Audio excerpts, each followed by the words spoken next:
All right, welcome to the 64th episode of the Pickleball Crew. Today we're going to talk about what to say and what not to say on the court, and Ken's going to start us off. Yeah, so, as we start to learn more and more about pickleball, I think there's been times that we've wanted to volunteer some information to a partner who may have erred or maybe not wasn't in the right position or didn't hit the right shot. And I know that we've all probably had that same thing happen to us. And it's like, why is this person giving me advice? They missed a shot 3 shots ago.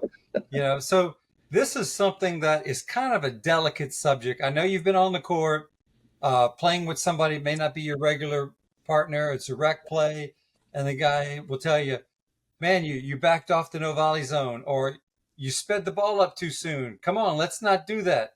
And all of a sudden, it's kind of a cold feeling on the court after that. So, and look, I have been guilty of that and may have made a conscious decision. Now, I have not played pickleball in the last 4 months, but early this year, end of last year, I definitely made a conscious decision not to just get, even though you see something and hey, I could help. And I know most of the time, and we'll all agree, it's coming from a good place. You're trying to help, trying to be helpful, but not always is your partner in the middle of a match receptive to certain things. So what we want to do is, and does anybody else want to add kind of to that at a high level, had experience like that? Well, I always hate it when my partner tries to state something that's the obvious. Yeah. Mhm. Like, you need to return the ball deep. Oh, Yeah. really? Yeah. And we're gonna touch on that. We're gonna touch on that. Anything else at a Bud's getting the old horse before the cart, the cart before the horse. So look, so with that was a good point, Bud. Let's jump in. What we want to do is we want to start by covering some things. Here's some things. The first subtopic. Here are things not to say mid-match to your. Now we're not talking about maybe your regular partner that you've pre-discussed some things, but you're in rec play, you're in a tournament, and you're paired with somebody new. Here's some things not to say. Anybody want to jump in and get us started? Well, I'll just use your examples, and that's, bend your knees, get down lower, Yep. use a lighter grip. You're gripping it too tight. Swing from the shoulder, not from the side. What you're Yeah, talking about is fundamental instruction exactly. that maybe should have Exactly. taken place before you're on a court in a competition. Yeah. Yeah. Mid-match is not the time to be giving a pickleball lesson. Yep. I don't like that. And quite frankly, I'll tell that person, if you've got something to correct me on, wait till after the game, but don't talk to me during the game. Just don't talk to me about that stuff. Like I said, Here's and Ken, I'm like you. I've been through the years. I've been overzealous on the court at times too, but now I've kind of changed my deal to where the only time that I'll help somebody, I'll help. It's my dog's food over there. The only time I'll really help somebody is when they come to me before we even step on the court and they say, "Hey, would you please help me with such and such or so and so?" And even then, it's never a good idea to talk about, uh, you should have flared your paddle, you should have drove that ball. It's a lot better to talk with them about court positioning, and maybe some shot selection. The main thing is talk strategy with people. If you stay on the strategy thing, um, I think that's perfectly okay. Like, hey, let's get the ball to that guy on the right, or hey, her backhand is weak. Try to get the ball there, or something like that. So that's what I've learned in my 5+ years of playing, and I try to stick to that. And of course, you get out there with some people that they just want to do their own thing, and that's perfectly okay. We're going to take a short break. Stay with us. We'll be right back. Hello, and welcome to this week's episode of the Pickleball Crew. We are a group of pickleball fanatics based in Southeast Louisiana and are passionate about all things pickleball everywhere. Our focus is to inform, acknowledge those who help build the game regionally, and promote tournaments in our area. We do our best to present this with a love of the sport, a sense of humor, and a lot of fun. So join Vicki Wynn, Ken Wynn, Jeff Fuchsia, and me, Bud Klein, in our latest episode. We are glad you are along for the ride. Number 2, and Bud alluded to it in the opening, is don't state the obvious, right? Don't state, hey, let's keep the ball in play. Just get the ball over the net, the very, very obvious. Your partner knows that. They're not intentionally trying to hit the ball out or into the net. I was just thinking, I bet all four of us know exactly who we're talking about. I don't, I mean, just, and it's happened to me more than one time, hit the ball deep, return the ball deep. Oh, really? Like, I like to return it shallow. Yeah, just keep your mouth shut and move on to the next point. And we'll get to the positive side here a little later in the conversation. The third thing that we came up with is negative comments, right? You don't want to say anything negative, like, come on, get it together. I had somebody tell me, did you have your breakfast this morning? It's like, all right, let's move on to the next point. How long have you been playing pickleball is another one. Yeah.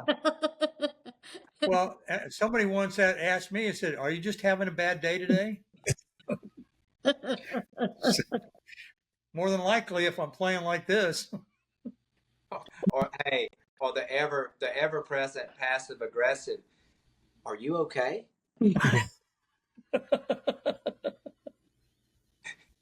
You're really saying they're really saying, did you walk out here having a bad day or something? Because you're not playing very well. They didn't say that. They just said, are you okay? Are you okay? That's actually, the last one is really along that line. And is this your first time playing in a while?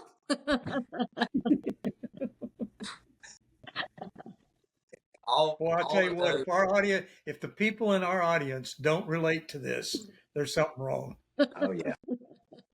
Those are all great ones. So now let's talk about nonverbal, what not to do nonverbally, because I got to tell you, I know that we've all played with somebody at some point in time, and you know what, I've been guilty of this, and I've really worked to not do it. It's kind of, sometimes you react, and you can't react negatively to your partner. They're trying hard, and that's something that I've definitely have worked on. So I've got to admit that, I've done at least one of these in the past, and I'm working not to do it again, because it has a negative impact on your partner. So let's go through some things that we've experienced playing with a partner. What would be a negative nonverbal? Oh, the ever present eye roll. Oh yeah. And sometimes you can even see it through sunglasses. Yeah. It's kind of like the head goes back, and the eyes are up there. Right. Well, especially when they turn their back to you after a point, you know that, it's not like, hey, it's okay kind of a thing. It's like, that's just another way of separating themselves from you, turning their Exactly. You back. say nothing and just turn around, slump your shoulders or drop your paddle, and you've just discouraged your partner more than you ever realize. Mm-hmm. And shaking your head back and forth, like, right, roll the eyes, shake the head. Yeah. And for me, body language says so much to a point where you can even tell when somebody's faking it. It's just one of those things. To me, if you make a commitment to go out there with somebody and rec play, I think you should go out there, give it your best effort, and also give it your best effort on trying to stay connected and linked. Doesn't matter who you play. I mean, it could be Miss Susie from your local neighborhood market that's down there trying to learn pickleball. Get out there and just have fun with it. Does it really matter if you win or lose that game? But I think what it is, y'all, I think that some players that deem themselves good, and some of them are good players, when you get on the court with a player that is not very good, it's going to expose you in a lot of different ways, and it's going to make you look bad. Just like we've talked about, when you get out there with a really good player, it's going to make you look better than what you are. Yeah. So if you get out there with a weak player, of course, you're going to not look as good as what you are. But again, what difference does it make? It's a rec pickleball game. Are you that concerned about what you look like? If that's the case, then, do the old deal, play only with high level players, and which some players do that. That's their thing. Don't go to rec play because you're just going to get frustrated and aggravated. Well, and that brings up tournaments, because we've seen people do that, in tournaments as well. And you may say, turn and go, oh, that's his game. That's how he plays it. It's her game. She plays it like that, and whatever else. So if you've stepped into a situation like that, you have to be prepared for what comes and behave properly yourself on the court and do the best you can just to encourage the other person, knowing that that's exactly how they play the game, and they're not changing. It's just who they are. Yeah. I'm a big proponent, Vicki, of I want to control what I can control. Mm-hmm. And like talking about going to a tournament. You may go to a tournament, play with a partner, things aren't going well, but you committed to them. Try to be the best partner that you can be, and just try to work through it the best way that you can. I think you owe that to anybody, Okay. Sorry, y'all. Hey, hush. I think you owe it to that person to give them the best effort you can from start to finish. I don't care if me and Thomas just played down in Hilton in a tournament a week ago Sunday. We played in a very physical, tough bracket against some really good, young, solid 4-0s, several 4-5s, and a couple of 5-0s in the tournament. Thomas and I went 1-4, but we stayed late all day long, and we had a blast. We actually played well, even in all our losses, and we both walked out of there feeling good. So, yeah, Well, it helps, but that's just kind of how I think it should be, and remaining positive. before we started recording, I told y'all about an experience I had yesterday playing with a beginner. And I have to confess, I really had to concentrate on not displaying negative body language and being negative. And it was hard. I mean, it was really hard because it seemed and the guy told me before the game, he wanted me to talk to him about what he was doing right and doing wrong. And, when we got to the second game and he kept doing the same thing over and over, I started to get really frustrated, and I had to really fight it. And to be honest with you, I probably did roll my eyes a couple of times, and I probably just slumped my shoulders. But it's hard. I mean, it was really hard. The competitive side comes out in us who, unless you just don't care at all whether you win or lose, and you're just having a blast every game. And there's a lot of those personalities out there. I'm a little on the competitive side. So I know when I'm in a game that I can't win, You try to focus, like Bernard said, focus on Yeah. certain shots. Focus on getting yourself into certain positions. It's a lot easier said than done, but you're right, Bud.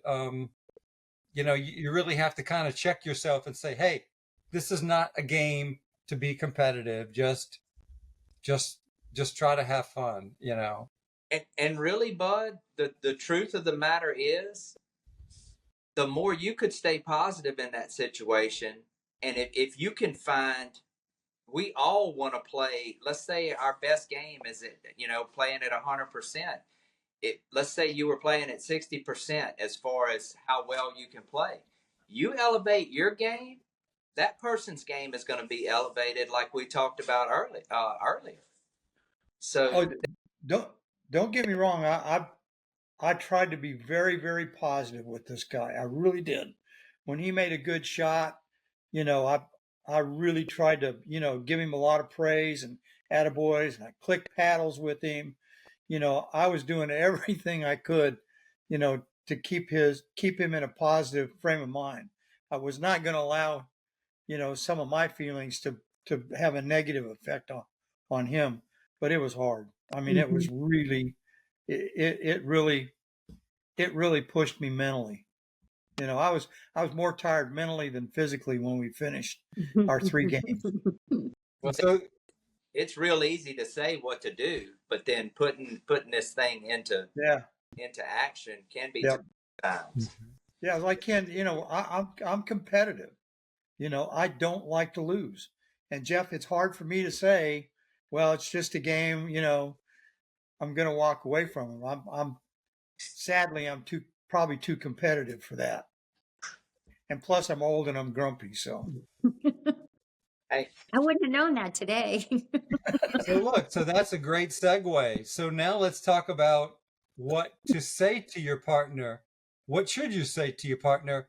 And we've already touched on it. The number one thing is positive encouragement. And like Bud and Jeff said, you want to teach somebody what are the right shots, reward those good shots. When they're in the right position, make the right shot. Great shot. yep.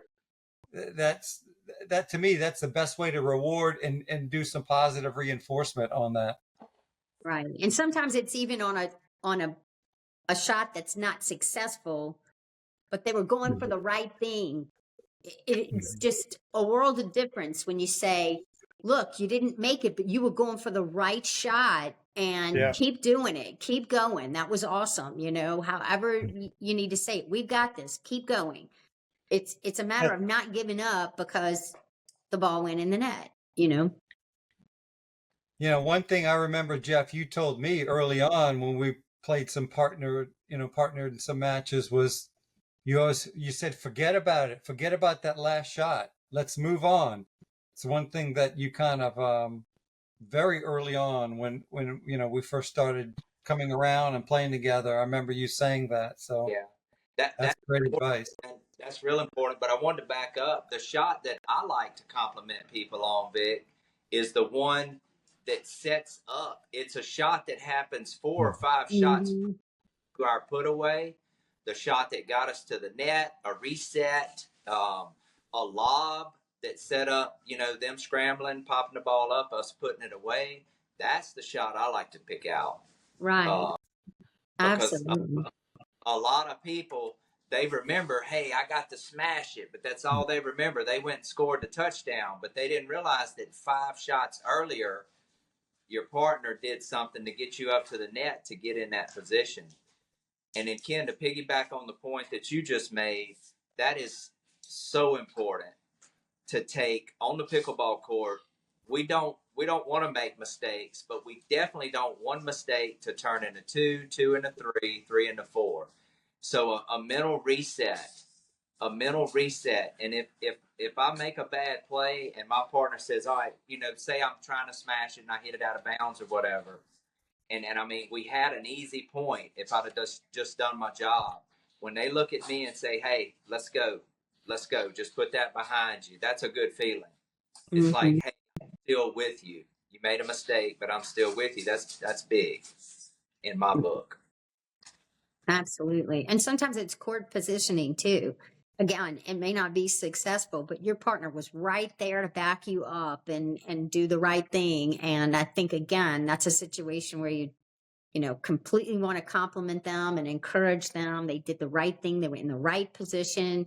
Or sometimes it's a matter of say, you got your paddle on it. You know, next time it'll go over, but you got your paddle on it. So Yeah, and Yeah. that Go reminds me ahead. of another big thing, to say to your partner is when you make an error. I mean, a lot of times I know when I have hit the wrong shot and put my partner in jeopardy. Um, and a lot of times y'all played with me a lot. I'll look at you and say that, hey, that was my bad. Oh mhm, yeah, That was my bad. yeah. mhm. All played with that person that never makes a bad shot. All their shots are good. Mm, Odd, but I mean, yep. we've all played with them. There's one or two of them out there, Jeff. I mean, You y'all. know, Go ahead, Ken. Go ahead. and I think using we, come on, we got Yep. this, we can do Yep. it, Yeah, you know, um, you know, we can do this, or we can come back, or we're playing it right. Keep it going. We're playing it right. Just keep it positive and keep it as a team. Well, the biggest and the biggest, you know, comeback to this is that you're keeping your partner from dwelling too much on what's going wrong, and you're looking forward to the next point and the next opportunity to do something good. yeah, And staying positive and this positive reinforcement, you know, it can only help in that way, because sometimes it's not even your partner getting down on you, but it's you getting down on yourself. I mean, I'm my worst critic, and I can get, you know, just fired up, mad at myself. But by somebody saying, "Hey, look, we're doing good," or "We've got this," it allows you to let go and move on and get ready for the next point. yeah. It's interesting you say that, Vicki, because I've been telling myself one thing. I've been telling myself on the court lately, and I wish I could take credit for this, but it was one of the videos that I watched on how high level players and pros are successful in stressful situations. And it's because instead of looking, oh my gosh, it's 10-10, they're looking at it like, look at this opportunity that I have right here. Mhm. Mhm. And I'm not going to say that that is working 100% for me, but it is definitely helping. I've been telling myself in those certain situations, hey, here's an opportunity. Let's see if we can make a play, like you said a while ago, Ken. And it's just a positive mindset that I think, makes all the difference in the world versus worried So, about all the bad things that could happen to you. That's right. right. So we talked about positive encouragement, and those are mostly general statements. What do you guys think about strategic discussion in a match? Oh, I think that's, I don't have any problem at all. Someone talking to me about strategy or talking about strategy. I think that's important. I Mhm. think you have to do that. You know, and Jeff, that's something you're really good at. In the middle of a match, you'll identify something that we should be doing, and that helps. That I like. And matter of fact, I encourage people to do that. I try to, Bud, because sometimes if things aren't going right, it's kind of like just get back to the basics, like, hey, all right, who are we trying to return to here, you know or hey, let's get a good return to player X or player Y. I've heard some pros in interviews. It was a Jesse Irvine interview, and she was talking about the value of having coaches on the sideline. Like during a timeout, she would like when she would come over there, she'd love for them to say, all right, Jesse's returning the ball. They would tell her, all right, we're going to return it to such and such, and try to set your defense. So sometimes it's just a matter of get back to the basics by talking to each other on what's going to go on. Mm-hmm. What's been working during the match, Bud? Me and you are playing in the first half of the match. We're winning with third shot drives, fifth shot drops. but for some reason me and you got away from it. They called up. It's 8-8. Hey, bud, let's go back to what we were doing at the beginning of the match. It could be a Yeah. variety of things that you could talk about. No, I think strategy is that's nothing but positive communication to me. Yep. Yeah, well, when you're playing sometimes opponents who you have never seen play before, I don't think you have a choice in that matter. That sometimes you're thinking that, especially like in mixed doubles, you think you're going to target the lady and you're going to have it won just because you're targeting the lady. She could be the strongest player on the court and you just Yeah. don't know it. You're not aware. So you absolutely have to communicate, especially mid game or if things are not going well, and just find a different way to move the ball. You know, figure out if there's one player you can keep deeper than the other, or just by moving them around. I mean, there's a lot of different options that you can come back and evaluate. And I think it's real important. You keep your eyes open the whole time. You're learning how these people are playing. And, you know, sometimes that can catch you off guard. And before you know it, you're down 6 points and you got to figure out how to get back up. So I think it's extremely important that you talk those things through. Yeah, I think those are all great strategic discussions to have. And, you know, as each point in the match goes, you're collecting more data, and that's going to help you to make some of those strategic decisions as you get, you know, further and deeper into a match.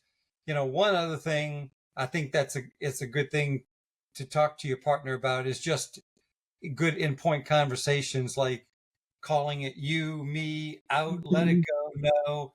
You know, that those are not negative or positive, but that's just another good area of conversation I think that's safe to have with, even with a new partner. You know, when you walk on the court for rec play, you could even say, hey, do you want to call? You want me to call? I think it's good at one of us calls. Give them the choice. But those are some good in point communication that's good to have as well. Well, I know that's something I never did until probably the last year or so. Is I just wouldn't talk on the court.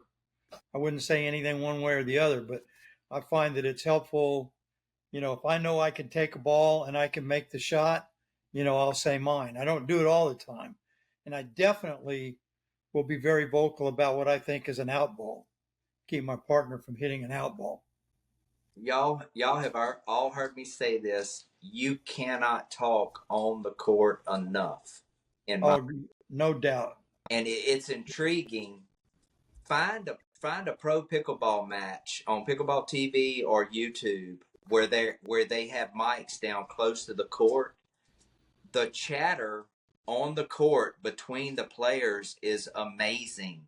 I mean, they are constantly talking to each other. You know, get it. You know, move up, out, bounce it. Just all kind of stuff like that. Yep.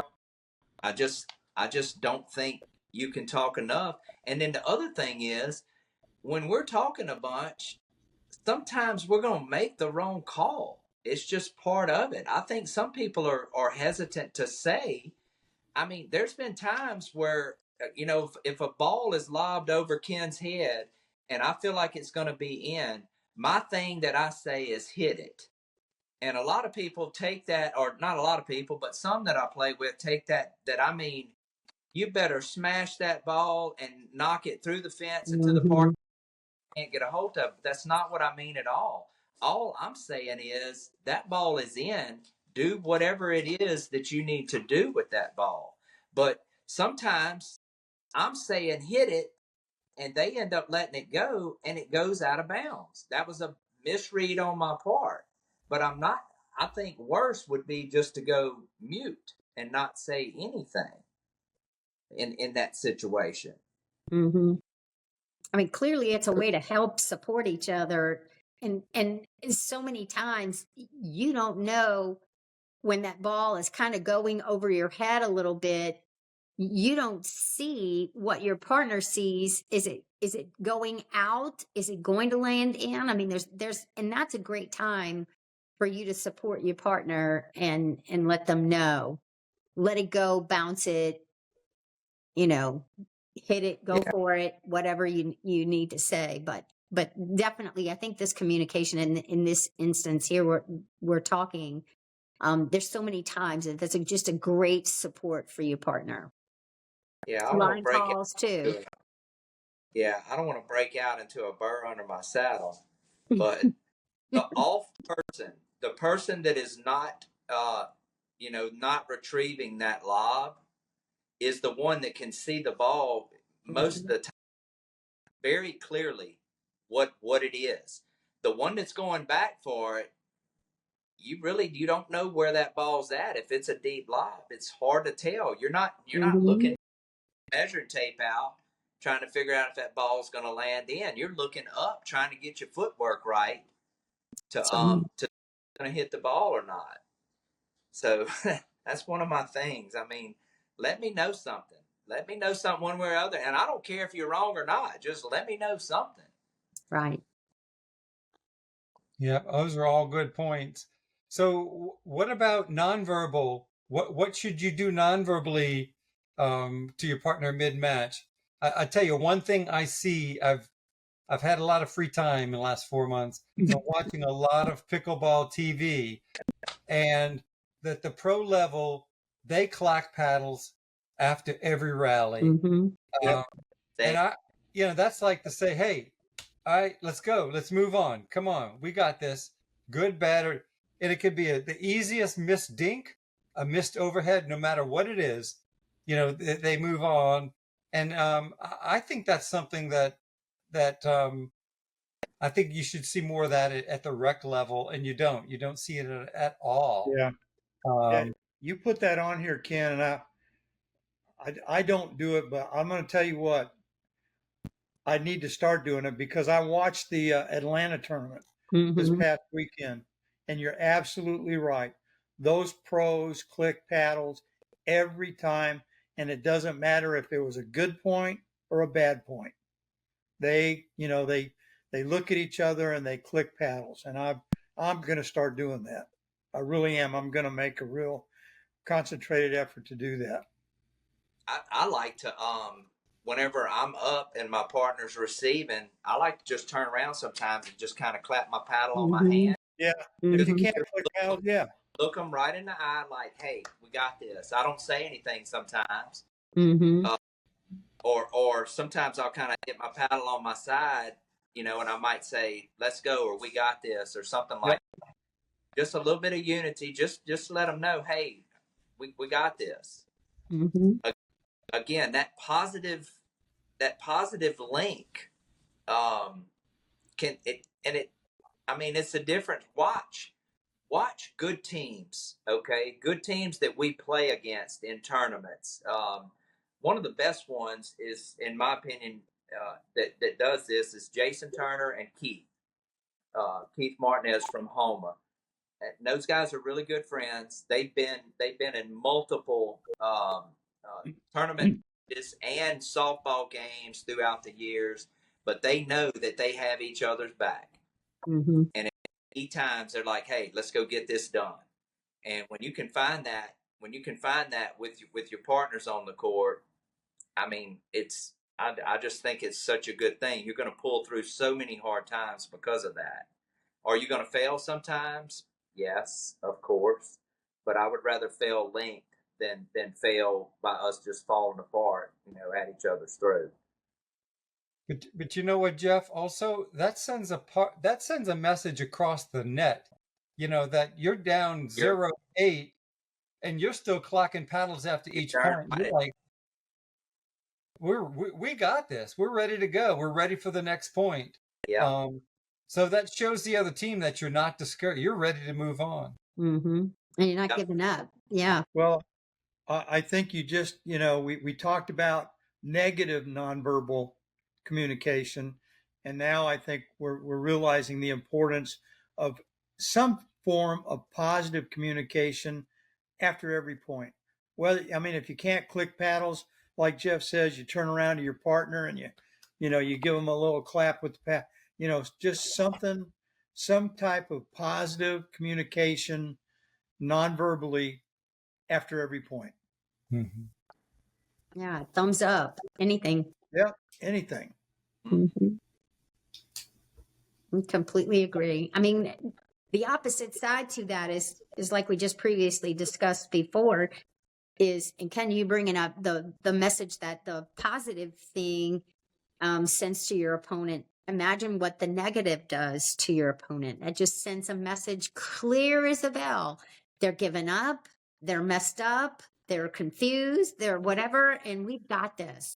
So You're wouldn't you rather send a message of strength to your opponent as opposed to a message of weakness?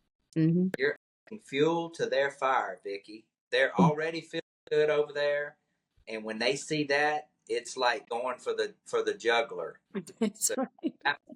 Man, yeah, you tell you what, y'all are making me feel really bad about yesterday. Bud, you should. That was part of what Yeah, we wanted to do today.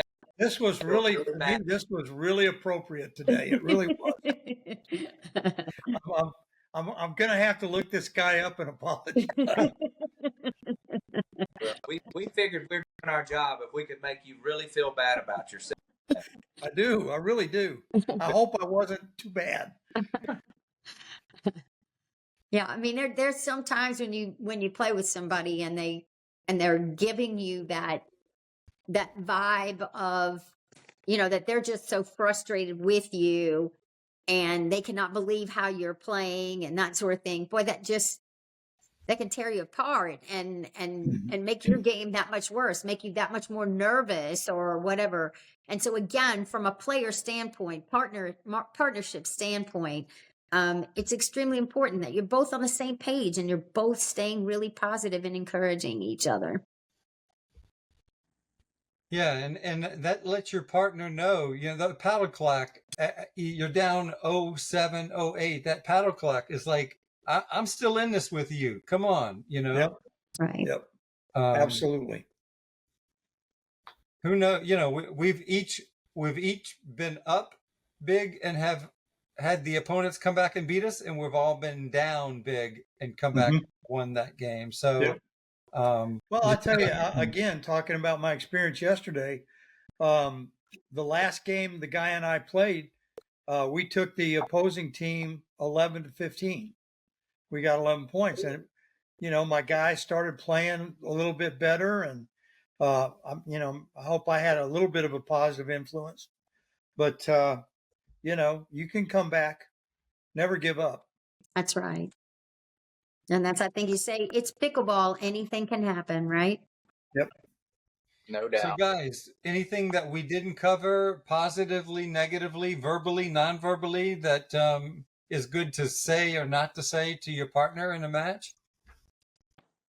We've talked about a whole bunch, Ken, but I'd like to throw one more thing in there that I try to do, and it's when we're going back to serve. Say we're you know, say it's not going well. You know, we're back there. That's a good time to just a little hey, let's go. You know, we got this. Or if it's 10-10 or 9-9, you know, sometimes I'll say, hey, let's get this one. Come on, right here. We got 2 chances right here. You know, we just sided out. 2 chances. Let's see if we can get to 10. You know, just some little encouragement like that. Mm-hmm. You know, pump each one of us up right there to try to get that 10th point. Now it's 10-9. You got, and a lot of times when I get 10-9, I'm like, all right, let's get one more. You know, just little like that, just to relax people and let them know you're still linked with them. That's right. That's to say a little something I thought. Yeah, I mean, and that makes me think too of in a match in a tournament that's the importance of those timeouts too, and using them wisely to help really reinforce each other and discuss strategy, do all the things we're talking about, and get through that, get back with a new start, because we all know anything can happen after a timeout. So. All right, crew, that was a really, really good discussion. I hope our audience out there got a lot out of it. I know I did.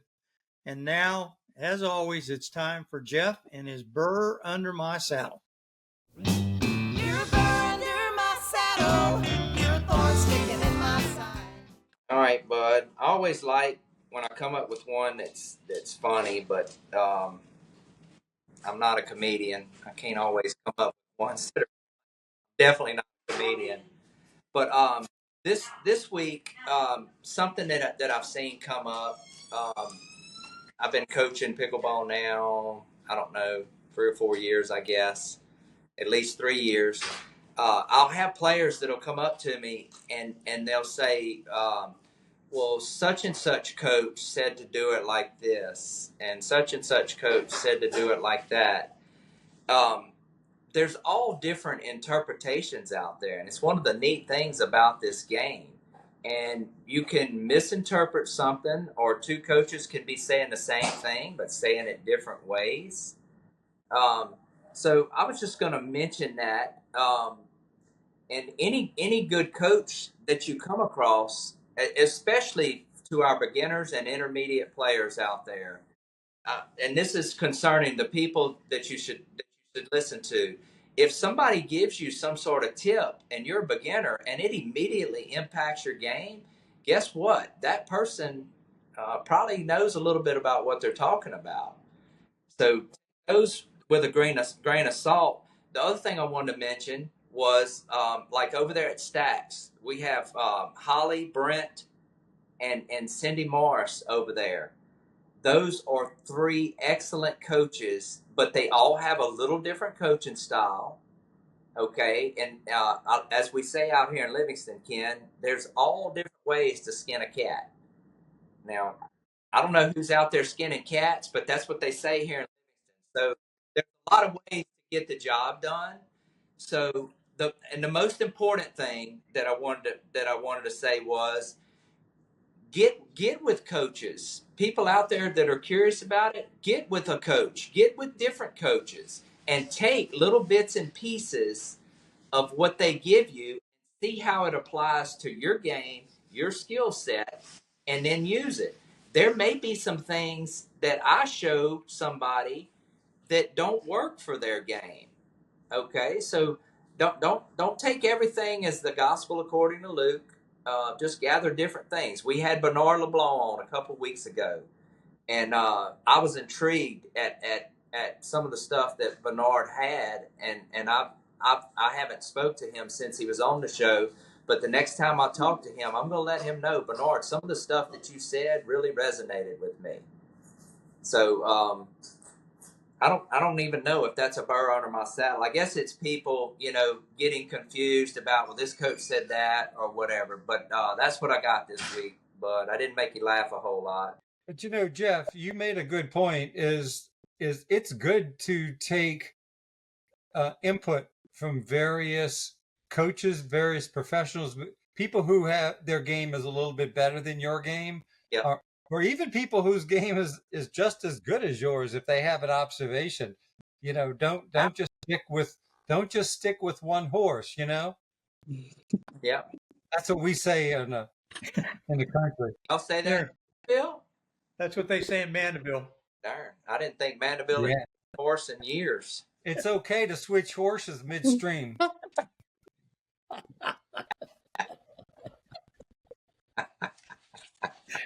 There you go. All right, guys. It wasn't really a burr under my saddle, but it was a good thought. Very appropriate. And now, Hey, bud, I've got a shout out. All righty. Today, my shout out is to our local pro, Taylor Garcia. Taylor, we're watching out for you and rooting you on.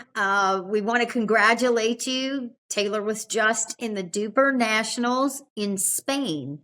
And she won silver in singles. She won bronze with Sabrina Mendez in women's doubles. And in mixed doubles, she took 4th out of 15 strong teams with her partner, Jonathan Medina Alvarez. We want to congratulate you on that success.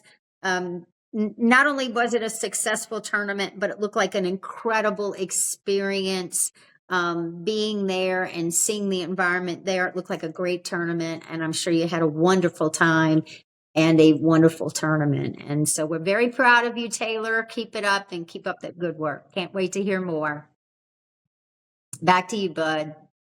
All right, Vicki, thanks for that shout out. And now it's time for Ken and his tournament previews. Hot off the press, it's time for Ken's tournament previews. All right, thanks, Bud. Let's talk tournament, September 29th. This is the Crush Cancer Pickleball Tournament. It'll be at Stacks in Baton Rouge, Louisiana. We'll put the URL at the bottom of the screen. Go to www.swishtournaments.com. That's WHISH tournaments.com. Now, this is going to be on a Sunday, and it's just going to be from 12:30 to 4:30. So it's going to be a small tournament, but it's for a great cause. So look to sign up for that one, end of September. October 5th, this is a pickleball tournament, Luling West Bank Bridge Park in Luling, Louisiana. Go to the same URL, swishtournaments.com. We'll put the URL at the bottom of the screen. Call Justin Goings at 225-326-5721 for more information.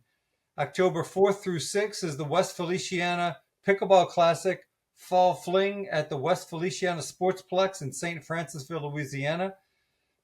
This is a mail-in flyer. Look on local Baton Rouge or West Feliciana Facebook page for the flyer. Print it out, mail it in, or we'll put a phone number at the bottom of the screen. Call David Parker II at 225-245-1892. Also, October 4th through 6th is the Louisiana Senior Games. This will be held at Stacks in Baton Rouge, Louisiana. We'll put the URL at the bottom of the screen. This is a qualifying year, so if you medal, you will qualify for the National Senior Games in the summer of 2025 in Des Moines, Iowa. October 11th, 12th is the Krewe Collision MLP at Category 5 in Mandeville, Louisiana. Go to swishtournaments.com to register. We'll put a flyer on the screen as well. October 11th through 14th is the Ward 19 Battle of the Paddle in Ball, Louisiana. This is near Alexandria. Go to pickleballbrackets.com to register. We'll put the URL at the bottom of the screen. October 19th, 20th is the Mississippi State Championship at Pops Ferry Courts in Biloxi, Mississippi. Go to pickleballbrackets.com to register. Registration closes October 13th. October 25th through 27th, the Hollow Wheel in Baton Rouge, Louisiana. Look, it's full. It's been full since July. We're going to put a URL at the bottom of the screen. If you know of a partner whose partner has dropped off and you're trying to get in, you got to get on the wait list. They'll pull you from the wait list into the tournament. Or if you just want to get on the wait list and hope that somebody drops out, somebody unfortunately has to drop off at the last minute and you can fill their spot. We'll put that URL at the bottom of the screen. November 2nd is the Jones Pickleball Classic at the Jones Tennis Center in Ellsville, Mississippi. Go to pickleballbrackets.com to register. Registration closes October 27th. It is $50 per person. November 2nd is the Patriot Pickleball Tournament at Coquille Recreational Park in Covington, Louisiana. This is for 3-0 and 3-5 levels only. It's gender doubles and mixed doubles. We'll put a flyer on the screen. November 2nd, the new listing. This is Pickle for Parkinson's. This will be in Baton Rouge at the Legacy at Bon Esperance. We're going to put the URL. It's a long URL. Look, it's $50 for the first event and $10 for the second event. There's 12 permanent courts out there. This sounds like this is going to be a lot of fun, and it's a beautiful complex. I hope you guys jump in on this one. Again, that's November 2nd. November 15th through 17th is the World Pickleball Tour at the Brack Greenwood in Baker, Louisiana. Go to pickleballbrackets.com to register. Registration closes November 10th. And finally, November 16th, 17th is the Swinging for the Stars at Pops Ferry in Biloxi, Mississippi. Go to pickleballbrackets.com to register. Registration closes November 1st for this tournament. And that's it for Pickleball Tournament preview, Bud. Back to you. Thanks, Ken, for those previews. As always, get out there and sign up for tournaments. They're a lot of fun, and that's a good way to up your game. So now, if nobody has anything else, I think it's time to say goodnight. Good night, everybody. See you on the court. Hey, from the Pickleball crew, thanks for watching, and we'll see you all next week.